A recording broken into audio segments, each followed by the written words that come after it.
Hello po sa inyong lahat mga ka-crypto. Ako po si Pinoy Crypto Trader at sa video na ito ay atin mong pag-uusapan ang tungkol dito kay MetaMask kung saan ay pwede na po pala tayong mag-cash out dito.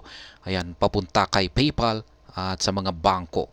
Ngunit ang problema ay meron po itong napakataas na fee na kailangan nating bayaran kung gagamitin natin ito. Ayan, MetaMask, pwede nang i-cash out papunta kay PayPal at saka sa mga bangko. At ayan, bago po tayo magpatuloy ay nais ko po munang bigyang linaw ang aking disclaimer kung saan ang nilalaman po ng video na ito ay hindi po ito isang financial advice. For education and information purposes lamang po ang layunin nito. Nais ko na rin pong magbigay babala na wala pong kahit anumang group chat ang Pinoy Crypto Trader. Ayan, MetaMask na allows crypto cash out to PayPal and banks but fees could be high. Ayan, kung gumagamit po tayo ng PayPal at meron itong laman at gusto po natin itong ilipat sa ating PayPal account o sa ating bangko ay pwede na po. Ayan, pwede na po natin itong gawin ngayon. Kaya isa pong napagandang update ito kay MetaMask. Ngunit ang problema ay may maaring mataas po yung babayaran natin na transaction fee nito. Ayan, MetaMask, the world's biggest self-custodial hot internet-connected wallet with over 22 million users, has added the option for the users to convert cryptocurrencies into fiat like USD as a growing list of Web3 players strive to make digital assets usable in the real world. Ayan, maging ako po ay kasama po ako rito sa 22 million users kasi gumagamit na rin po ako ng MetaMask. Wallets that allows users to have full control over their digital asset, hence self-custody, are becoming more popular after the collapse of FTX that exposed the flaws of centralized exchanges. Ayan na nga po. Medyo nakakatakot ngayon ang mga centralized exchanges ngayon. Ayan, kung saan natin ilalagay yung ating mga assets. Kaya ayan, maraming mga investors, mga users ang natuto sa collapse ng FTX kung saan ay mas pinipili na nila ngayong ilagay sa mga wallets yung kanilang mga digital assets at iniiwasan mo nila sa mga centralized exchanges. The challenge is that they are historically hard to navigate because they require a certain level of technical challenges. But players like MetaMask are working to make them more user-friendly. Ayan, yun nga lang ang problema sa mga wallets na katulad ni MetaMask ay medyo komplikado para sa mga ibang mga tao. Ayan, kasi yung mga gusto ng ibang mga tao ay yung simple lamang. Ayan, at masasabi kong si MetaMask ay meron po kasi siyang pagkakomplikado.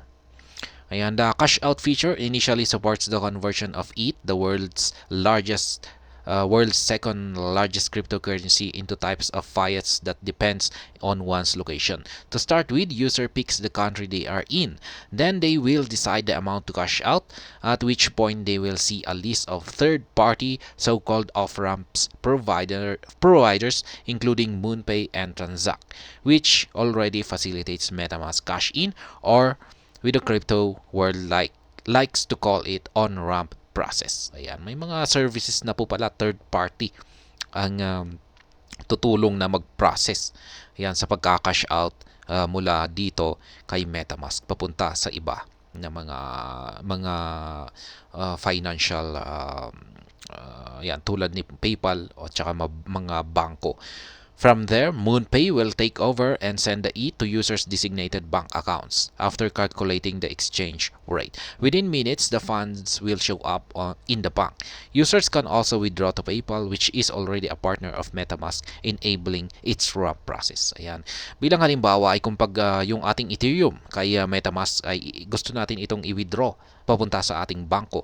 Ito ay gagamit po tayo ng third party. At ang isa po dyan sa mga third party na nagproproseso sa ganitong mga transactions ay si MoonPay. Ayan, isisend po natin ang ating Ethereum kay MoonPay at mula kay MoonPay ay isisend po nila ito sa ating mga bangko. Ayan, yung pagdating naman dito kay PayPal ay ayan na po, nakapartner na po ang MetaMask dito kay PayPal. Ayan, pwede naman po nating ilagay dito kung meron gumagamit po tayo ng PayPal ay pwede po nating i-send dito kay PayPal na lamang yung ating asset kay MetaMask tapos PayPal papunta sa ating bangko. Ayan, kung gusto mo natin yan. Pero dalawang beses, mas maganda na yung direkta. The off-ramp option could help accelerate MetaMask mass adoption, provided that the solution is smooth and cheap enough for the average users. But fees can add up quickly. Yan po yung problema. Yung fees nito mukhang magiging malaki. Yan, the fees can add up quickly. For one, users are responsible for the gas fee, which is paid to network validators for conducting transactions on the underlying decentralized network. They are also likely to they also likely have to pay MoonPay or other cash out providers a transaction fee. Let's see how costs are divvied up. Ayan, divide up by according to the MetaMask demo using MoonPay in the US. Ayan, users chooses to withdraw 0.05 ETH. Yan po yung magiging gas fee na babayaran. At ito na rin po yung Ethereum sold. Ayan. Yan po yung mangyayari dito. Ayan, ang masasabi ko naman po rito ay isa po itong napakagandang feature ng MetaMask. Ayan, para lalong-lalo kung pag talagang dito natin ini-store yung majority ng ating assets dito kay MetaMask. Ayan, ay magiging napakadali po na i-cash out natin yung lalong-lalo na yung mga earnings natin, yung mga profit kinita natin dito sa crypto. Ayan, papunta kay PayPal o sa ating mga bangko. Ayan, magiging maganda po ito, magiging madali. Yun nga lang at ang problema kasi rito kasi Ethereum network po yata yung gamit dito.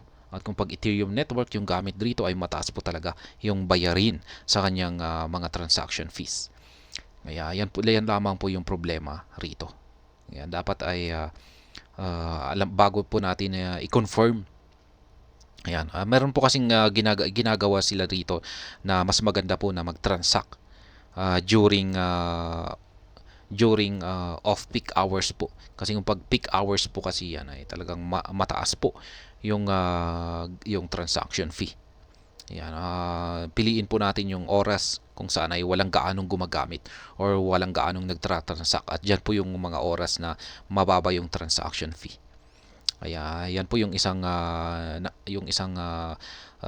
way para maiwasan natin na magbayad ng napakataas na fee. Yan, pero yan sa kadalasan ay laging mataas po talaga. Base lamang sa aking obserbasyon ay talagang laging mataas yung transaction fee. Yan, hanggang dito na lamang po tayo sa video na ito. Sana po ay inyong nagustuhan ang aking paliwanag dito. Kung inyo po itong nagustuhan ay pakiclick lamang po ang like button nito. Para naman po sa mga bago lamang dito, kayo po ay aking inaanyayahan para mag-subscribe. Pakiclick na rin po ang bell icon nito dahil ito po ang siyang magsisilbing notification nito sa mga bago kong videos na akin pong ina-upload sa aking YouTube channel na ito. Marami pong salamat sa panonood. Ingat po tayo lagi at God bless po sa ating lahat.